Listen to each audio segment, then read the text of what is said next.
স্বাগতম সবাইকে আজকের ভিডিও লেকচারে। আজকে আমরা একটা প্রবলেম সলভ করব। তো প্রবলেমটা এটা ঢাকা বোর্ড 2019 সালে এসেছিল এবং এটা ভেক্টর চ্যাপ্টার রিলেটেড একটা প্রবলেম। তো প্রবলেমটা ছিল এরকম যে ঘন্টায় 40 কিলোমিটার বেগে পূর্ব দিকে চলমান একটি গাড়ির চালক উত্তর দিকে ঘন্টায় তার বেগের দ্বিগুণ বেগে একটি ট্রাক চলতে দেখলো। পূর্ব দিক ধনাত্মক এক্স অক্ষ ও উত্তর দিক ধনাত্মক ওয়াই অক্ষ বিবেচনা করা হলো। গ নম্বর প্রবলেমটা, ট্রাকটি প্রকৃতপক্ষে কোন দিকে চলছিল। ঘ নম্বর প্রবলেম, ট্রাক ও গাড়িটির প্রকৃত বেগ যে তলে অবস্থিত তার উল্লম্ব দিকে একটি একক ভেক্টর নির্ণয় করা সম্ভব কিনা গাণিতিক বিশ্লেষণ করে দেখাও। তো প্রথমে আমরা গ নাম্বার প্রবলেমটা সমাধান করার চেষ্টা করব। তো একটা বিষয় লক্ষণীয়, সেটা হলো যে প্রত্যেকটা ফিজিক্সের প্রত্যেকটা প্রবলেমে কিছু কিওয়ার্ডস থাকে। তো এই কিওয়ার্ডস গুলো সম্পর্কে যদি আমাদের একটা ভালো ধারণা থাকে, তাহলে এই প্রবলেমটা কিভাবে সলভ করতে হবে এটা খুব সহজে গেস করা যায়। তো আমরা সেই কিওয়ার্ডস গুলো আগে একটু দেখব। তো কিওয়ার্ডস গুলোর ভিতরে এখানে দেখো যে প্রকৃত বেগ একটা কথা আছে। তার মানে প্রকৃত বেগ কি এটা একটু জানা দরকার। তো প্রকৃত বেগ হলো কোনো কিছুর নিজের সাপেক্ষে যে বেগ অথবা স্থির কোনো কাঠামোর সাপেক্ষে যে বেগ, সেগুলোকে আমরা এক্ষেত্রে প্রকৃত বেগ হিসেবে চিন্তা করব।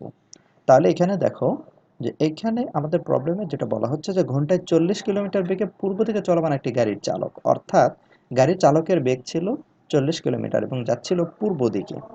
তাহলে এই যে গাড়ির চালকের যে বেগটা দেওয়া আছে, এই বেগ কার সাপেক্ষে দেওয়া আছে আগে এটা চিন্তা করতে হবে। তো এই বেগটা দেওয়া আছে অন্য কোনো কারো সাপেক্ষে। যেমন এখানে হতে পারে যে প্রশ্নকারী যিনি প্রশ্ন করেছেন তিনি হয়তো এই জিনিসটা দেখছেন। তাহলে তিনি নিশ্চয়ই স্থির ছিলেন এবং তার সাপেক্ষে গাড়ি যাচ্ছে 40 কিলোমিটার বেগে। অর্থাৎ স্থির কাঠামোর সাপেক্ষে গাড়ির চালকের যে বেগ 40 কিলোমিটার, এটা হচ্ছে আমাদের প্রকৃত বেগ, গাড়ির প্রকৃত বেগ। তাহলে গাড়ির প্রকৃত বেগ, এই প্রকৃত বেগ লেখার কিছু নিয়ম আছে। যেমন সাবস্ক্রিপ্ট আকারে আমরা এটাকে লিখি।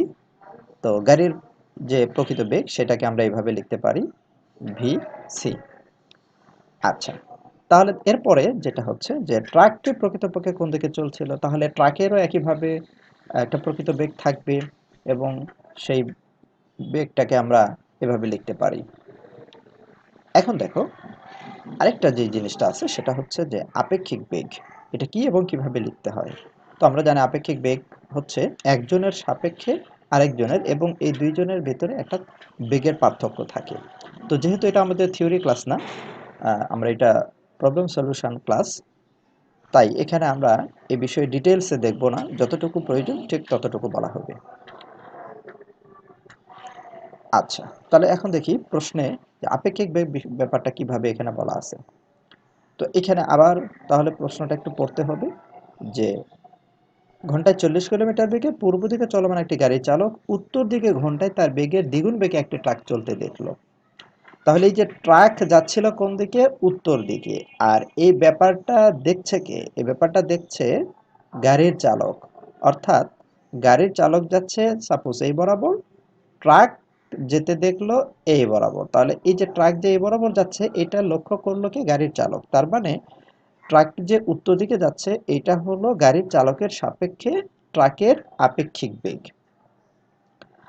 তো এই আপেক্ষিক বেগটা কিভাবে লিখতে হয়, তো একটা নিয়ম আছে এটা লেখার। যেমন যার সাপেক্ষে তাকে পরে লিখতে হয় এবং বাকিটাকে আগে লিখতে হয়। তাহলে এখানে চালকের সাপেক্ষে ট্রাক যাচ্ছে উত্তর দিকে, তাহলে চালক থাকবে পরে, গাড়ি থাকবে পরে আর ট্রাক থাকবে আগে। তাহলে ব্যাপারটা এরকম যে সি এর সাপেক্ষে T, C for car, T for truck.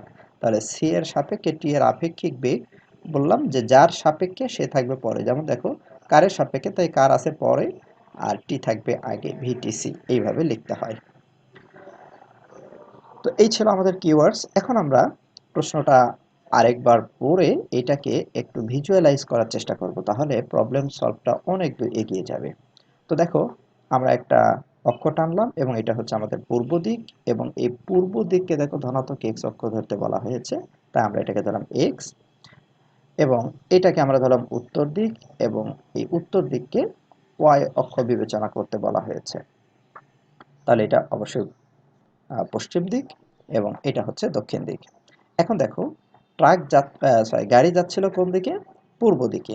তাহলে গাড়ির যে প্রকৃত বেগ ভিসি সেটা পূর্ব দিকে, এবং গাড়ির সাপেক্ষে ট্রাকের যে বেগ ছিল অর্থাৎ ভিটিসি, এই ভিটিসি হচ্ছে উত্তর দিকে। এখন আমরা যেহেতু প্রশ্ন থেকে ছবিটা আঁকতে পেরেছি, এখন আমরা কোশ্চেন অ্যানালাইসিস করব, যে অর্থাৎ কিভাবে এই সমস্যার সমাধান করা যেতে পারে, কোন কনসেপ্ট ইউজ করে। তো এখানে দেখো যে গ নম্বর প্রশ্নে বলা হচ্ছে যে ট্রাকটি প্রকৃতপক্ষে কোন দিকে চলছিল, অর্থাৎ ট্রাকের প্রকৃত বেগ ভিটি, এই ভিটিটাকে আগে আমাকে খুঁজে বের করতে হবে বা আঁকার চেষ্টা করতে হবে, এটা কোন দিকে আছে। তাহলে এটা আমরা যদি বের করতে পারি তাহলে আমরা এর দিকটাও বের করতে পারবো। তো কি কি কনসেপ্টস এখন দরকার সেগুলো একটু দেখি। যেমন এখানে বলা হচ্ছে কোন দিকে, তার মানে কি দিক বিষয়টা আসলে কি। তো ভেক্টরে দিক বলতে কোণকে বোঝানো হয়, এবং এই কোণ তোমরা জানো যে কোনো কিছু সাপেক্ষে বের করতে হয়। এরপরে আপেক্ষিক বেগের যে ফর্মুলা, তো আমরা এখানে দেখলাম আপেক্ষিক বেগ কিভাবে লিখতে হয়, আর ফর্মুলা বলতে আপেক্ষিক বেগ কিভাবে বের করতে হয়।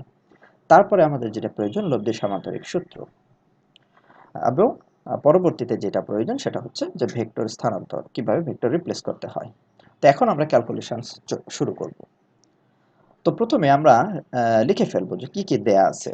তো এখানে দেখো আমাদের যে গাড়ির প্রকৃত বেগ সেটা দেয়া ছিল 40 কিলোমিটার/আওয়ার, আর গাড়ির সাপেক্ষে ট্রাকের আপেক্ষিক বেগ ভিটিসি, তার মান ছিল গাড়ির বেগের দ্বিগুণ, অর্থাৎ 40 × 2 = 80 কিলোমিটার/আওয়ার। এখন আমরা জানি কি আপেক্ষিক বেগের ফর্মুলাটা আমাদের জানা আছে। তো ফর্মুলাটা ছিল এরকম যে যার সাপেক্ষে তাকে উল্টিয়ে অপরটির সাথে লব্ধি। এই ব্যাপারটা আমরা এখানে খুব বেশি আলোচনা করব না, তোমরা আমার থিওরি ক্লাসটা দেখে নিতে পারো। তাহলে যার সাপেক্ষে তাকে উল্টিয়ে অপরটার সাথে লব্ধি। তো এখানে দেখো আপেক্ষিক বেগ দেওয়া আছে কার, কারের সাপেক্ষে ট্রাকের আপেক্ষিক বেগ। তাহলে যেহেতু কারের সাপেক্ষে, তাহলে কি করতে হবে, কারটাকে উল্টিয়ে দিতে হবে। তাহলে কারটাকে যদি আমরা উল্টাই তাহলে লক্ষ্য করো এটা আছে ভিসি, এটাকে উল্টিয়ে দিলে হবে মাইনাস ভিসি ভেক্টর। তো এখানে একটা লক্ষণীয় বিষয়, যখন কোনো ভেক্টরকে উল্টানো হয় তখন ওই ভেক্টরের শুধু দিক চেঞ্জ হয়, বাট মান একই থাকে, অর্থাৎ ভিসি ভেক্টরের যে মান এবং মাইনাস ভিসি ভেক্টরের মান আসলে একই। এখন যেহেতু আমরা বললাম যে যার সাপেক্ষে তাকে উল্টাইতে হবে, উল্টিয়ে দিলাম, তারপর বাকিটার সাথে কি করতে হবে, লব্ধি বের করতে হবে। তো বাকিটা বলতে এখানে বোঝানো হচ্ছে এই যে টি, অর্থাৎ ভিটি। এখন এই ভিটি আসলে কোন দিকে, এদিকে নাকি এদিকে, এটা আমাদের জানা নাই, কিন্তু ফর্মুলা থেকে আমরা যেটা জেনেছি আমরা শুধু সেটাই করলাম, যে ভিসিটাকে উল্টিয়ে দিলাম, তাহলে পেলাম মাইনাস ভিসি দিয়ে অপরটা অর্থাৎ ভিটি এর সাথে যোগ। এইটাই হচ্ছে আমাদের ভিটিসি। তার মানে আমরা বলতেই পারি ভিটিসি অর্থাৎ কারের সাপেক্ষে ট্রাকের আপেক্ষিক বেগ, এইটা হচ্ছে মাইনাস ভিসি এবং ভিটি, এই দুইটা ভেক্টরের লব্ধি। তাহলে এখন আমরা যদি সহজ ক্যালকুলেশন করি, ভিটিটাকে এক পাশে রেখে বাকিগুলোকে সব এক পাশে পাঠালে আমরা যেটা পাচ্ছি যে ভিটিসি প্লাস ভিসি। তো এই লাইনটা কি বলছে, এই লাইনটা যেটা বোঝাতে চাচ্ছে সেটা হলো যে এই যে ট্রাকের যে বেগ অর্থাৎ ট্রাকের প্রকৃত বেগ, এটা হচ্ছে গাড়ির সাপেক্ষে ট্রাকের আপেক্ষিক বেগ প্লাস গাড়ির প্রকৃত বেগ, এই দুইজনের লব্ধি। কারণ ভেক্টরের সামান্তরিক সূত্র যেটা ছিল সেখান থেকে আমরা জানি লব্ধি হচ্ছে লব্ধি R equal to P plus Q, অর্থাৎ দুইটা ভেক্টরকে যোগ করে দিলে লব্ধি হয়। তাহলে ভিটি হচ্ছে যেহেতু এই দুইটার যোগফল, তার মানে ভিটি এই দুইটা ভেক্টরের লব্ধি। এখন আমরা যদি সামান্তরিক সূত্র কল্পনা করি তাহলে কিন্তু এই ভিটি কোন দিকে হবে সেটা আমরা বের করতে পারবো।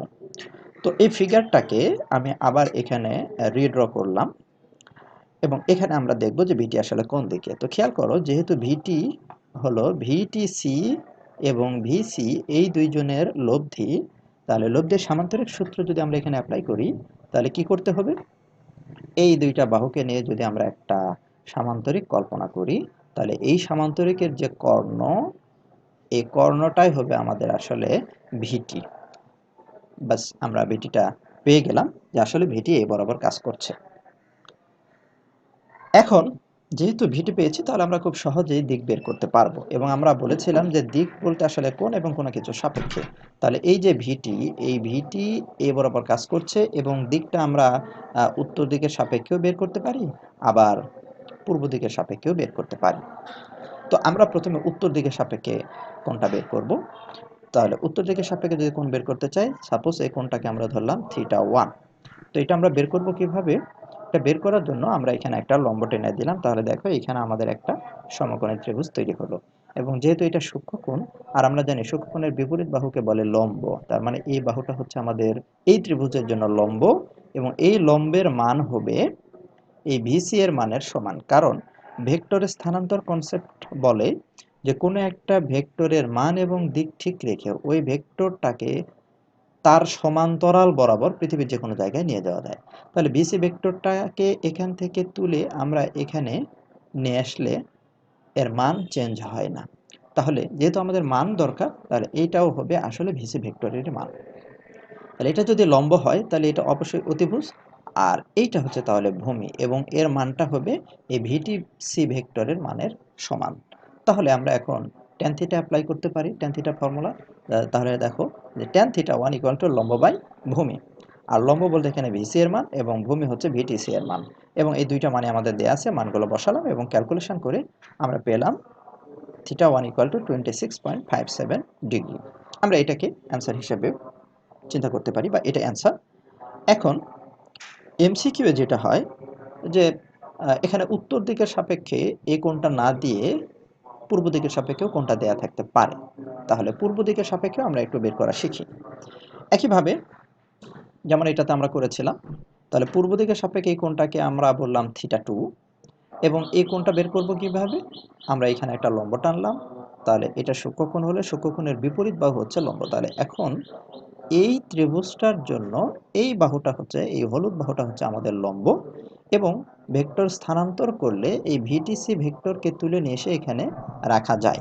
তাহলে সেক্ষেত্রে এই লম্বের মান হবে ভিটিসি ভেক্টরের মানের সমান। আর অবশ্যই তাহলে এটা হবে আমাদের ভূমি, এবং এর মানটা হবে ভিসি ভেক্টরের মানের সমান। তাহলে এখানে আবার আমরা ট্যান θ2 অ্যাপ্লাই করব, লম্ব বাই ভূমি। এক্ষেত্রে লম্ব হচ্ছে ভিটিসি এবং ভূমি হলো ভিসি। মানগুলো বসালাম, ক্যালকুলেশন করে আমরা পেলাম θ2 ইকুয়াল টু 63.43 ডিগ্রি। এছাড়াও বিকল্প পদ্ধতিতে বের করা যায়, যেমন এদের ভিতরে যে কোনো একটা কোণ যদি জানা থাকে, সাপোজ আমাদের θ1টা জানা আছে, তাহলে লক্ষ্য করো যেহেতু θ1 জানি এবং পুরা ভিটিসি আর ভিসি ভেক্টর এই দুইটা ভেক্টর পরস্পর 90 ডিগ্রি কোণে আছে, তাহলে টোটাল 90 ডিগ্রি কোণ থেকে যদি আমরা θ1 কোণটা বাদ দেই তাহলে কিন্তু আমরা θ2টা পাচ্ছি। তাহলে দেখো θ2 equal to 90 degree minus θ1, 90 degree, এবং θ1 এর মান যেটা আমরা আগে বের করেছিলাম, তাহলে সেটা বের করে দিলে আমরা পাচ্ছি এইটা। তো এদের এই তিনটা পদ্ধতির যে কোনো একটা পদ্ধতি তোমরা করতে পারো। আচ্ছা, এখন আমরা ঘ নাম্বার প্রবলেমটা সলভ করব। তো দেখো ঘ নাম্বার প্রবলেমে বলা হচ্ছে ট্রাক এবং গাড়িটির প্রকৃত বেগ যে তলে অবস্থিত তার উল্লম্ব দিকে একটি একক ভেক্টর নির্ণয় করা সম্ভব কিনা গাণিতিকভাবে বিশ্লেষণ করে দেখাও। তো যথারীতি এখানে আমরা দেখব যে এই প্রবলেমটা সলভ করার জন্য কি কি কনসেপ্ট, কি কি কিওয়ার্ডস সম্পর্কে আমাদের ধারণা থাকতে হবে। তাহলে কিওয়ার্ডসগুলো আমাদের যেগুলো আছে, দেখো যে এখানে বলা হচ্ছে ট্রাক এবং গাড়িটির প্রকৃত বেগ যে তলে অবস্থিত, অর্থাৎ এখানে তল আমাদের একটা কিওয়ার্ডস। এই তলটা আমাদেরকে বুঝতে হবে। তো তল হওয়ার জন্য আমাদের দুটি মাত্রা বা দুটি ডাইমেনশন দরকার, যেমন এক্স ওয়াই মিলে একটা তল। যেমন আমাদের যে যে ডিসপ্লে যেটা তোমরা দেখতে পাচ্ছ, এই পুরা ডিসপ্লে এটা একটা তল, মেঝে একটা তল, ঠিক এরকম একটা তল এখানে কল্পনা করতে বলা হচ্ছে। তো কোন কোন অ্যাক্সিস বা কোন কোন ডাইমেনশন নিয়ে তল, সেটা হচ্ছে ট্রাক এবং গাড়িটির প্রকৃত বেগ। তো আগের প্রবলেমে আমরা দেখলাম ট্রাকের প্রকৃত বেগ ছিল ভিটি, গাড়ির প্রকৃত বেগ ছিল ভিসি। তাহলে এখানে আমাদের যে দুইটা মাত্রা দরকার সেটার একটা হলো ভিসি এবং অপরটি হলো ভিটি। এরপরে আপেক্ষিক বেগ কি এবং কিভাবে লিখতে হয় সেটা আমরা বলেছি, এটা আর নতুন করে আমাদের প্রয়োজন নেই। এখন আসো এই প্রবলেমটাকে আমরা আবারও পড়ব এবং এটাকে একটু ভিজুয়ালাইজ করার চেষ্টা করব। তো যদি তাই হয় তাহলে যেহেতু এখন এটা একটা তল, তা আমরা একটু 3 ডাইমেনশন চিন্তা করব। তাহলে দেখো এটা হচ্ছে আমাদের পূর্ব দিক বা এক্স অক্ষ, আর এটাকে আমরা বললাম হচ্ছে উত্তর দিক বা ওয়াই অক্ষ। তাহলে এটা দক্ষিণ দিক, আর এটা হচ্ছে আমাদের পশ্চিম দিক। এখন যেহেতু এটা একটা তল, 3 ডাইমেনশন তল, তাহলে তলের উপরে এটা হচ্ছে আমাদের লম্ব। তারপরে দেখো, যেখানে ভিসি ছিল পূর্ব দিকে, এটা আঁকলাম। ভিটিসি অর্থাৎ গাড়ির সাপেক্ষে ট্রাকের আপেক্ষিক বেগ, সেটাও আমরা আঁকলাম। এখন যেটা বলা হচ্ছে যে ট্রাক এবং গাড়িটির প্রকৃত বেগ। তো আমরা ট্রাকের যে প্রকৃত বেগ সেটা পেয়েছিলাম, এবং সেটা কি বরাবর বা কোন দিকে কাজ করবে, সেটা ছিল ভিটিসি এবং ভিসি এর মাঝখানে কোন একটা দিক বরাবর। তো আমরা সেটাও আঁকলাম, এটা হচ্ছে ভিটি। তাহলে এটা হচ্ছে আমাদের ভিসি ভেক্টর, আর এটা হলো আমাদের ভিটি, যেগুলো কিনা প্রকৃত বেগ। এখন এই দুইটা মাত্রা বা এই দুইটা অ্যাক্সিস চিন্তা করে সেখানে একটা তল কল্পনা করতে হবে। তাহলে সেই তলটা হচ্ছে আমাদের এই কালারের। দেখো, এইটা ভিটি এবং ভিসি মিলে যে তলটা, সেই তল হচ্ছে আমাদের এখন এইটা। এখন এই তলের, আমরা এটা যোগ করে দিলাম, এই তলের উল্লম্ব দিক এইটা, এবং অপর উল্লম্ব দিক হতে পারে এইটা। অর্থাৎ একটা হচ্ছে এই যে সারফেস, এই সারফেসের উপরের পৃষ্ঠ, আর আরেকটা হচ্ছে এই সারফেসের নিচের পৃষ্ঠ। তো আমাদের প্রবলেমটাকে আমরা ভিজুয়ালাইজ করতে পেরেছি। এখন আমরা কোশ্চেন অ্যানালাইসিস করব, যে অর্থাৎ এই যে যেটা বলা হচ্ছে যে উল্লম্ব দিকে একক ভেক্টর, এটা কিভাবে বের করা যায়। তো দেখো, এই উল্লম্ব দিকে একক ভেক্টর বের করতে গেলে আমাদের এখানে দুটো বিষয় লাগবে, যে উল্লম্ব ভেক্টর কিভাবে বের করতে হয় আর একক ভেক্টর কিভাবে বের করতে হয়, বা একক ভেক্টরের ফর্মুলা কি, এটা তোমরা জানো। তাহলে উল্লম্ব দিকে একটা ভেক্টর আমাদের প্রয়োজন। তো উল্লম্ব দিকে ভেক্টর বের করতে গেলে আমরা জানি যে ক্রস গুণন থেকে এটা পাওয়া যায়। অর্থাৎ ভিটি ভেক্টর এবং ভিসি ভেক্টর, এই দুইটা ভেক্টরকে যদি আমরা ক্রস করি, তাহলে তার উল্লম্ব দিকে একটা ভেক্টর আমরা পাবো। এটা সমান ভেক্টরের ক্রস গুণন থেকে আমরা এটা জানি। তাহলে আমাদের ক্রস গুণন করতে হবে, একটা হচ্ছে ভিসি ক্রস ভিটি, অথবা ভিটি ক্রস ভিসি। কারণ আমরা জানি যে সামান্তরিকের সূত্র এটা বলে যে দুইটা ভেক্টরকে যদি আমরা ক্রস গুণ করি, তাহলে নতুন একটা ভেক্টর পাওয়া যায়, এবং এই ভেক্টরটা হচ্ছে, নতুন ভেক্টরটা হবে আগের দুইটা ভেক্টরের যে তলে অবস্থিত তার উপরে লম্ব, এবং লম্ব এদিকেও হতে পারে, আবার লম্ব বিপরীত দিকেও হতে পারে। তো আমরা এইগুলো থিওরি ক্লাসে ডিটেলস আলোচনা করব। আচ্ছা, এখন যেটা লাগবে সেটা হচ্ছে একক ভেক্টরের যে ফর্মুলা, সেটা। তো এখন আমরা কি কি কনসেপ্টসের সাহায্য নিতে পারি সেগুলো একটু দেখি, যে একক ভেক্টরের ফর্মুলা বা একক ভেক্টর কিভাবে বের করতে হয়, তারপরে মান এবং দিক দেওয়া থাকলে সেখান থেকে নতুন ভেক্টর কিভাবে বানাতে হয়, এবং ক্রস গুণন করতে গেলে আমাদের নির্ণায়কের সাহায্য নিতে হয় যদি উপাংশের সাহায্যে ভেক্টরগুলো দেওয়া থাকে, এবং সেক্ষেত্রে চিহ্ন রিলেটেড একটা অসুবিধা আমাদের থাকে, সেটা একটু ক্লিয়ার থাকতে হবে। আর উপাংশ থেকে একটা ভেক্টর রাশির মান কিভাবে নির্ণয় করতে হয়, এই জিনিসগুলো খুব ভালো ধারণা থাকতে হবে। এখন আমরা ক্যালকুলেশনস শুরু করব। তো ক্যালকুলেশনস যদি আমরা করতে যাই, তাহলে প্রথমে আমরা লিখবো যে কি কি আমাদের দেওয়া আছে। তো এখানে লক্ষ্য করো, আমাদের গাড়ির প্রকৃত বেগ ভিসি দেওয়া আছে, আর গাড়ির সাপেক্ষে ট্রাকের যে আপেক্ষিক বেগ, সে মানটা আমাদের দেওয়া আছে। তো এখন আমরা জানি যে একক ভেক্টর হচ্ছে যে কোনো একটা ভেক্টর রাশি, এবং ওই ভেক্টর রাশিকে ওই ভেক্টর রাশির মান দ্বারা ভাগ করতে হয়। তো আবার একটু প্রশ্নের দিকে লক্ষ্য করলে দেখো, এখানে বলা হচ্ছে উল্লম্ব দিকে একক ভেক্টর। তাহলে উল্লম্ব দিকে আমাদের একটা ভেক্টর লাগবে, এবং সেই ভেক্টরকে ভাগ করতে হবে। তাহলে দেখো, উল্লম্ব দিকে একক ভেক্টর হবে উল্লম্ব দিকে ভেক্টর ডিভাইডেড বাই ওই ভেক্টর রাশির মান। তো এই যে ফর্মুলাটা, এটা ছিল যে কোনো দিকে ভেক্টরের জন্য। তাহলে উল্লম্ব দিকে যদি আমরা একক ভেক্টর বের করতে চাই, তাহলে উল্লম্ব দিকে আমাদের আগে একটা ভেক্টর বের করতে হবে, এবং ওই ভেক্টরকে ওই ভেক্টরের মান দ্বারা ভাগ করে দিলে আমরা উল্লম্ব দিকে একক ভেক্টর পাবো। এখন আমাদের টার্গেট হচ্ছে এই উল্লম্ব দিকে ভেক্টর বের করা। তো দেখো, এই উল্লম্ব দিকে ভেক্টর আমরা কিভাবে বের করতে পারি।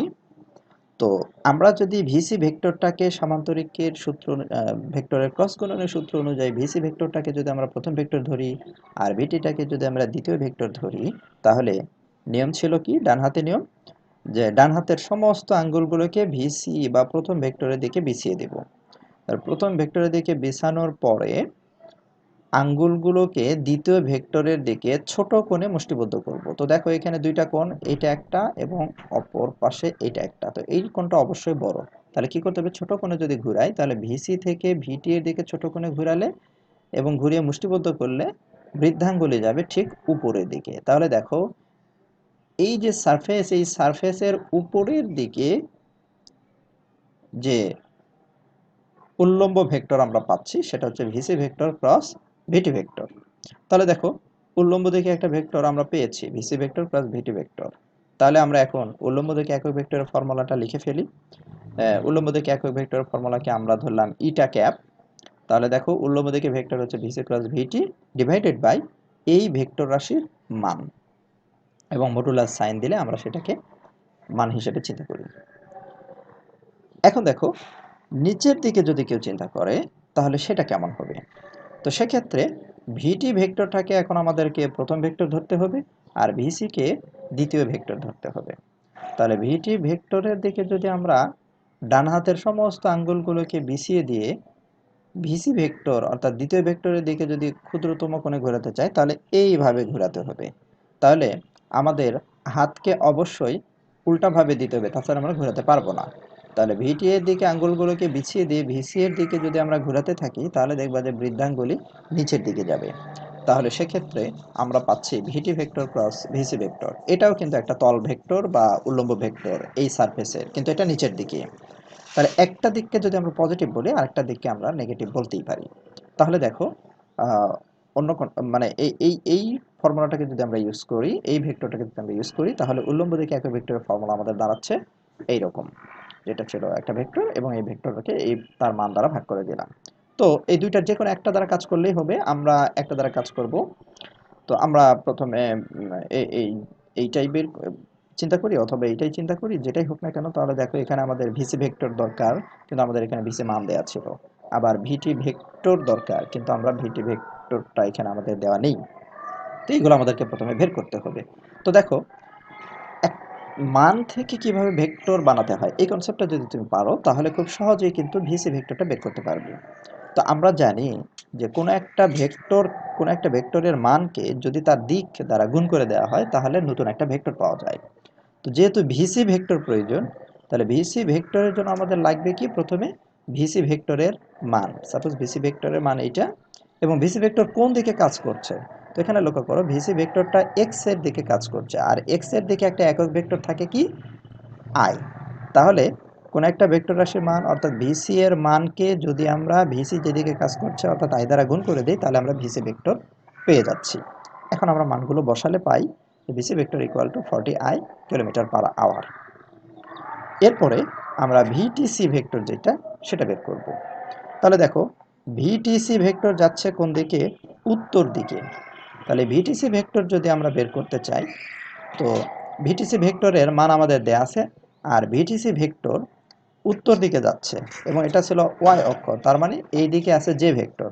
তাহলে দেখো ভিটিসিকে যদি আমরা যে একক ভেক্টর দ্বারা গুণ করে দেই তাহলে কিন্তু আমরা ভিটিসি ভেক্টর পাচ্ছি। এই যে দেখো ভিটিসি মান, এবং এই ভিটিসি ভেক্টর যেই দিকে আছে সেই দিক বরাবর একটা একক ভেক্টর, এবং সেটা হচ্ছে যে গুণ করে দিলাম, আমরা ভিটিসি ভেক্টর পেয়ে গেলাম। এখন আমরা মানগুলো বসালাম। এখন আমাদের যেটা দরকার সেটা হলো ভিটি ভেক্টর। তো এখানে লক্ষ্য করে দেখো, বা গ নম্বর প্রশ্নেও আমরা দেখিয়েছি যে ভিটি ভেক্টর হলো ভিটিসি ভেক্টর এবং ভিসি ভেক্টর এই দুইজনের লব্ধি। তাহলে আমরা এটা লিখতে পারি VT equal to VTC plus VC.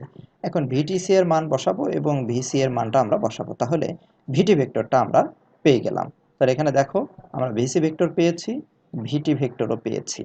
এখন আমাদের প্রয়োজন VC vector cross VT vector, এটা বের করা। তো যেহেতু ভিসি ভেক্টর দেওয়া আছে উপাংশের সাহায্যে অর্থাৎ আই জে কে এগুলোর সাপেক্ষে, ভিটিসি বা ভিটি এগুলো দেওয়া আছে আই জে কে এর সাপেক্ষে, সুতরাং উপাংশের সাহায্যে দুইটা ভেক্টরকে ক্রস গুণন বের করার নিয়ম হলো নির্ণায়কের সাহায্য নিতে হয়। অর্থাৎ প্রথমে আই জে কে এগুলো আমরা লিখে ফেলবো, তারপরে দেখো এখানে প্রথমে আছে কি ভিসি, এর জন্য ভিসি এর মানগুলো লিখবো। তো ভিসি ভেক্টরে দেখো এখানে আই এর উপাংশ 40, তাই আই এর নিচে আই এর উপাংশ লিখতে হবে। এবং ভিসি ভেক্টর লক্ষ্য করে দেখো এখানে যেও নেই কেউ নেই, তার মানে জে কে এর সহগ 0 ধরে নিতে হবে কিছু না থাকলে। এরপরে আসো দ্বিতীয় ভেক্টর, এখানে হচ্ছে ভিটি। তাহলে ভিটি এর আয়ের সহগ কত, এখানে দেখো ভিটি ভেক্টরটা এইটা এবং ভিটি এর আয়ের সহগ হচ্ছে 40, তা আমরা এখানে লিখলাম। এবং ভিটি এর জে এর সহগ হচ্ছে 80, সেটাও লিখলাম। আর এখানে কে নেই, তার মানে ভিটি এর কে এর সহগ হচ্ছে 0। এখন এখানে যে অসুবিধাটা তোমাদের হয় নির্ণায়কটা সমাধান করতে বা নির্ণয় করতে, সেটা চিহ্ন নিয়ে একটা ঝামেলায় পড়তে হয়। তো এই চেনের সমস্যাটা আমরা এইভাবে সমাধান করতে পারি। মনে মনে আমরা এই আই এর চিহ্নটাকে বলবো প্লাস, জে এর চিহ্নটাকে বলবো মাইনাস, কে এর চিহ্নটাকে বলবো প্লাস। এবং এটা কিভাবে আসে? ম্যাথমেটিক্সের ম্যাথমেটিক্সের যে নির্ণায়ক চ্যাপ্টার আছে বা ম্যাট্রিক্স নির্ণায়ক চ্যাপ্টারে তোমরা এটা দেখতে পারবে। তো যেহেতু থিওরি ক্লাস না এটা, এই জন্য এটা নিয়ে আমরা আর কথা বলবো না। তাহলে এখন এটা লেখার নিয়ম কি? নির্ণয় করার নিয়ম হচ্ছে, প্রথমে আমরা আই কে তার চিহ্ন সহ চিন্তা করব, লিখে ফেলব। তারপরে আই যে সারিতে আছে এবং যে কলামে আছে সেটাকে আমরা বন্ধ করে দেব। বন্ধ করে দিলে যেটা থাকবে 0 0 80 0, এগুলোর উপর গুণ নিচ বিয়োগ নিচ গুণ উপর। তাহলে আমরা ফর্মুলাটা একটা বিস্তার করার চেষ্টা করি, এটাকে বলা হয় বিস্তার করে। তো আই জে কে এর সাপেক্ষে বিস্তার করে আমরা যদি লিখতে চাই, তাহলে দেখো আয়ের চিহ্ন প্লাস, তাই দেওয়ার দরকার নেই। এখন এই আইটাকে যদি আমরা বন্ধ করতে চাই, তাহলে দেখো আই যেই সারিতে আছে এটা বাদ, আবার আই যে কলামে আছে সেটাও বাদ। তাহলে থাকে কি কি? 0 0 80 0, অর্থাৎ আড়াআড়ি গুণ, ক্রস গুণন। 0 ইন্টু 0 তার মানে 0 বিয়োগ 80 ইন্টু 0, সরি আমার এখানে একটু ভুল হয়েছে, এটা 0 হবে, তোমরা একটু ঠিক করে নিবে। তারপরে দেখো জে, তো জে এর সহগ হচ্ছে মাইনাস, এই জন্য মাইনাস জে এইটুকু আগে আমরা লিখব। এখন যেহেতু জে নিয়ে কাজ করছি, তাই জে যেই সারিতে আছে সেই সারি বাদ, যেই কলামে আছে সেই কলাম বাদ। তাহলে থাকে কত? 40 0 40 0। তাহলে এক্ষেত্রে আমাদের যেটা করতে হবে, সবসময় উপর গুণ নিচ এবং আড়াআড়ি গুণ। তাহলে 40 ইন্টু 0 তার মানে 0 বিয়োগ নিচ গুণ উপর, তাহলে 40 ইন্টু 0 তার মানে আবারও 0। তারপরে এখন কে নিয়ে কাজ করতে হবে, তো কে এর চিহ্ন হচ্ছে প্লাস, তাই আমরা এখানে প্লাস কে লিখে ফেললাম। এখন কে যেই সারিতে আছে সেই সারি বাদ, যে কলামে আছে সেই কলামটাও বাদ। তাহলে থাকে কত? 40 0 40 80। আগের মতোই আড়াআড়ি গুণ, উপর গুণ নিচ, অর্থাৎ 40 ইন্টু 80 গুণ করলে আসে আমাদের 32 0 0, আর নিচ গুণ উপর অর্থাৎ 40 ইন্টু 0 গুণ করে দিলে আসে 0। তাহলে এটা এখন যোগ বিয়োগ করলে আমরা যেটা পাচ্ছি, VC vector cross VT vector equal to, দেখো এটা অবশ্যই 0 হবে, তোমরা একটু কারেকশন করে নেবে, এটাও 0 এটাও 0, তাহলে গুণ করে দিলে পুরোটাই 0, তাহলে থাকে শুধু 3200 কে ভেক্টর। এখন যেহেতু এই ভেক্টরটা পেয়েছি, তাহলে ভেক্টরের মানটা একটু দেখা দরকার। তো উপাংশ থেকে ভেক্টর রাশির মান নির্ণয়ের কনসেপ্ট জানতে হবে, অর্থাৎ আই জে কে এর সাপেক্ষে যদি ভেক্টরগুলো দেওয়া থাকে তাহলে সেই ভেক্টরের মান কিভাবে লিখতে হয়।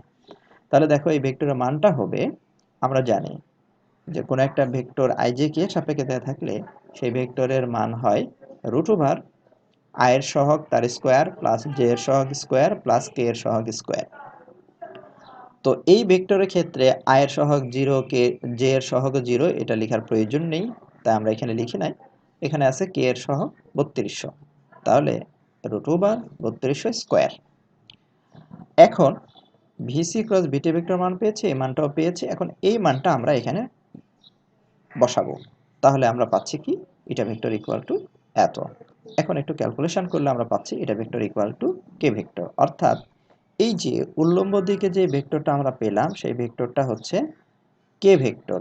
এবং এটা ভেক্টরের সামান্তরিক সূত্রই কিন্তু সরি ভেক্টর ক্রস গুণনই আমাদেরকে শিখিয়েছে যে ভিসি আছে এক্স অক্ষ বরাবর এবং ভিটি আছে ওয়াই অক্ষ বরাবর। তাহলে অবশ্যই এই দুইটাকে ক্রস গুণন করলে আমরা যে ভেক্টরটা পাবো সেটা আসবে কে এর দিকে, অর্থাৎ জেড অ্যাক্সিস এর দিকে, অর্থাৎ এই তলের সাপেক্ষে উল্লম্ব দিকে। তো সুতরাং এই প্রবলেম যেটা বলা ছিল যে ট্রাক এবং গাড়িটির প্রকৃত বেগ যে তলে অবস্থিত তার উল্লম্ব দিকে একটা একক ভেক্টর নির্ণয় করা সম্ভব কিনা। হ্যাঁ, আমরা এখান থেকে দেখলাম গাণিতিকভাবে যে অবশ্যই এই উল্লম্ব দিকে একটা একক ভেক্টর নির্ণয় করা সম্ভব। এখন দেখো এখানে একটা তোমাদের খটকা লাগতে পারে যে আমরা এটা কেন ব্যবহার করলাম না। তো দেখো মূলত আসলে এইটা এবং এইটা একই, অর্থাৎ পার্থক্য শুধু এখানে আমরা যদি এই তলের সাপেক্ষে এই দিকটাকে প্লাস বলি, তাহলে এই তলের সাপেক্ষে এই নিচের দিকটাকে মাইনাস বলবো। তাহলে এটা যদি প্লাস কে হয় তাহলে এইটা আসবে মাইনাস কে। এটা তোমাদের জন্য হোমওয়ার্ক, তোমরা বাসায় করবে। ধন্যবাদ সবাইকে আমাদের সাথে থাকার জন্য।